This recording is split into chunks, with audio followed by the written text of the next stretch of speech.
Chapter 7. The very day of Mr. Elton's going to London produced a fresh occasion for Emma's services towards her friend. Harriet had been at Hartfield, as usual, soon after breakfast, and, after a time, had gone home to return again to dinner.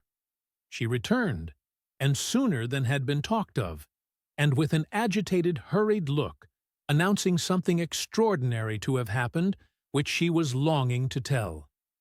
Half a minute brought it all out. She had heard, as soon as she got back to Mrs. Goddard's, that Mr. Martin had been there an hour before, and finding she was not at home, nor particularly expected, had left a little parcel for her from one of his sisters, and gone away. And on opening this parcel, she had actually found, besides the 2 songs which she had lent Elizabeth to copy, a letter to herself. And this letter was from him, from Mr. Martin, and contained a direct proposal of marriage. Who could have thought it? She was so surprised she did not know what to do. Yes, quite a proposal of marriage, and a very good letter, at least she thought so. And he wrote as if he really loved her very much. But she did not know. And so she was come as fast as she could to ask Miss Woodhouse what she should do. Emma was half ashamed of her friend for seeming so pleased and so doubtful. "Upon my word," she cried, "the young man is determined not to lose anything for want of asking. He will connect himself well if he can."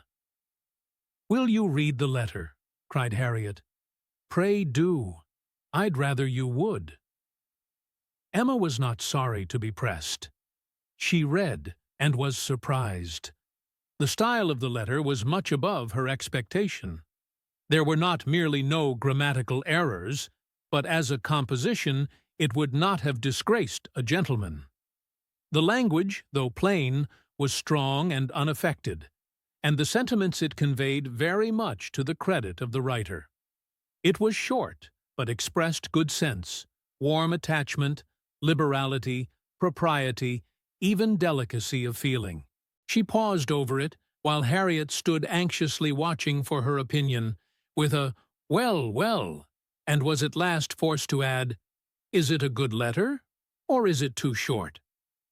"Yes, indeed, a very good letter," replied Emma rather slowly. "So good a letter, Harriet, that, everything considered, I think one of his sisters must have helped him. I can hardly imagine the young man whom I saw talking with you the other day could express himself so well, if left quite to his own powers, and yet it is not the style of a woman. No, certainly, it is too strong and concise, not diffuse enough for a woman. No doubt he is a sensible man, and I suppose may have a natural talent for, thinks strongly and clearly, and when he takes a pen in hand, his thoughts naturally find proper words. It is so with some men. Yes, I understand the sort of mind. Vigorous, decided, with sentiments to a certain point, not coarse. A better written letter, Harriet, returning it, than I had expected." "Well," said the still waiting Harriet. "Well, and what shall I do?" "What shall you do? In what respect? Do you mean with regard to this letter?" "Yes.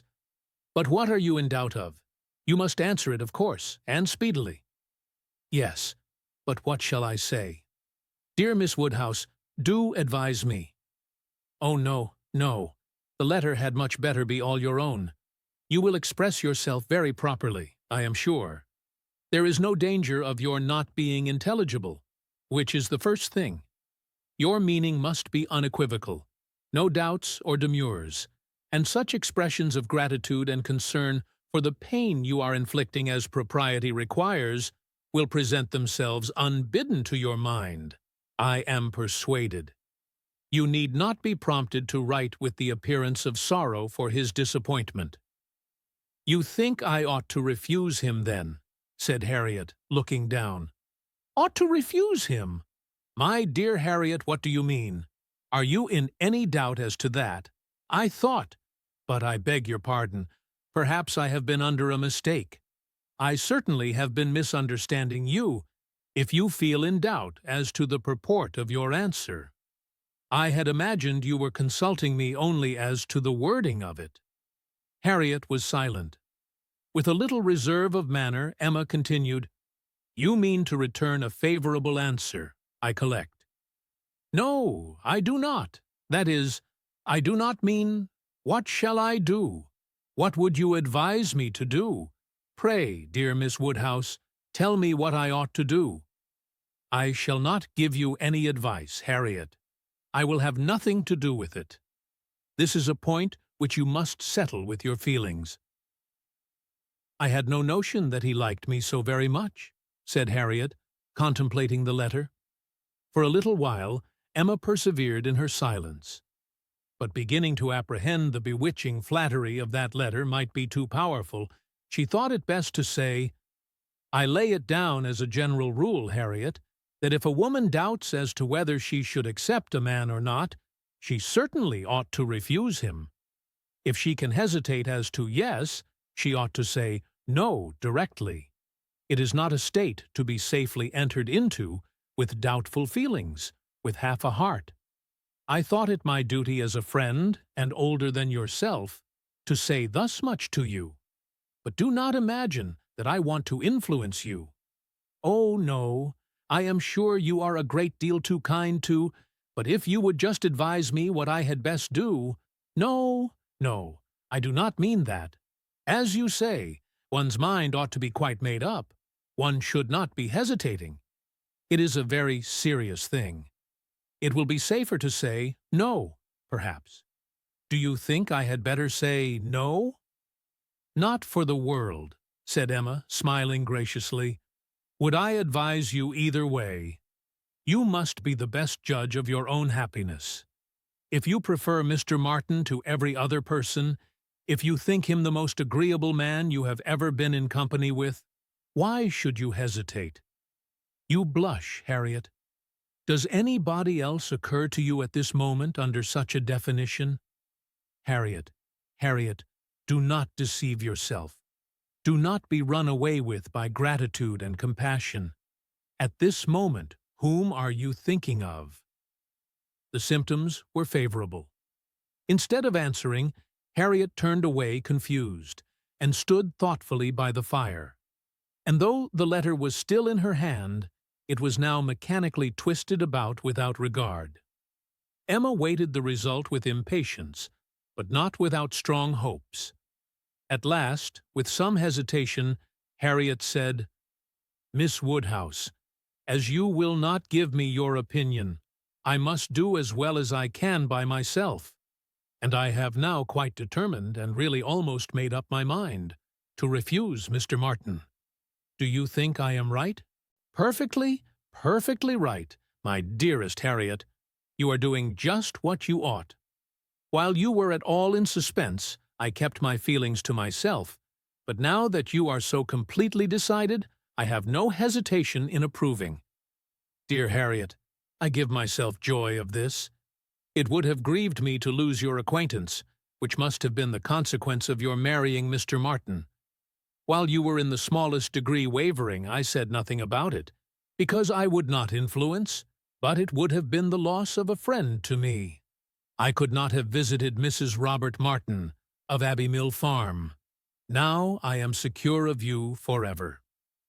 Harriet had not surmised her own danger, but the idea of it struck her forcibly. "You could not have visited me," she cried, looking aghast. "No, to be sure you could not, but I never thought of that before. That would have been too dreadful. What an escape! Dear Miss Woodhouse, I would not give up the pleasure and honor of being intimate with you for anything in the world. Indeed, Harriet, it would have been a severe pang to lose you, but it must have been. You would have thrown yourself out of all good society. I must have given you up. Dear me, how should I ever have borne it? It would have killed me never to come to Hartfield any more. Dear affectionate creature, you banished to Abbey Mill Farm. You confined to the society of the illiterate and vulgar all your life. I wonder how the young man could have the assurance to ask it.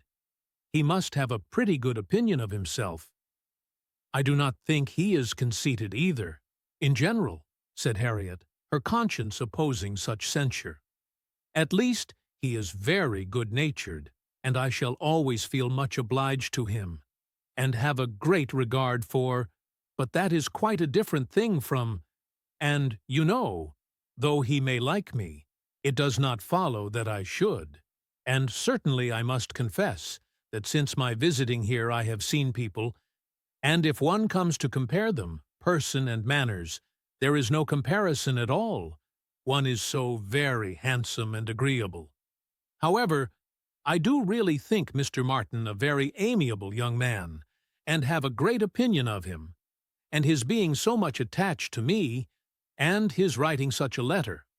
But as to leaving you, it is what I would not do upon any consideration.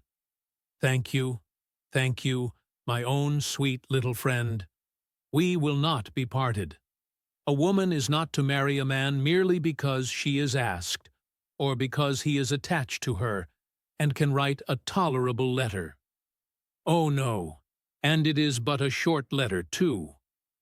Emma felt the bad taste of her friend, but let it pass with a very true, and it would be a small consolation to her, for the clownish manner which might be offending her every hour of the day, to know that her husband could write a good letter. Oh, yes, very. Nobody cares for a letter. The thing is, to be always happy with pleasant companions. I am quite determined to refuse him. But how shall I do? What shall I say? Emma assured her there would be no difficulty in the answer, and advised its being written directly, which was agreed to, in the hope of her assistance. And though Emma continued to protest against any assistance being wanted, it was in fact given in the formation of every sentence.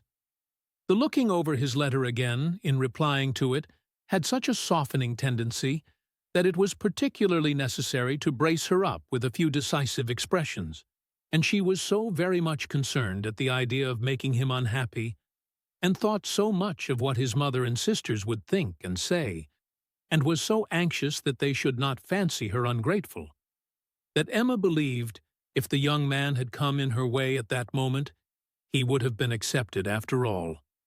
This letter, however, was written and sealed and sent. The business was finished, and Harriet safe.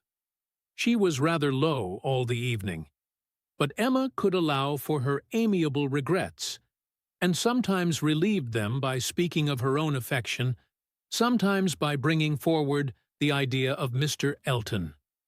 "I shall never be invited to Abbey Mill again," was said in rather a sorrowful tone.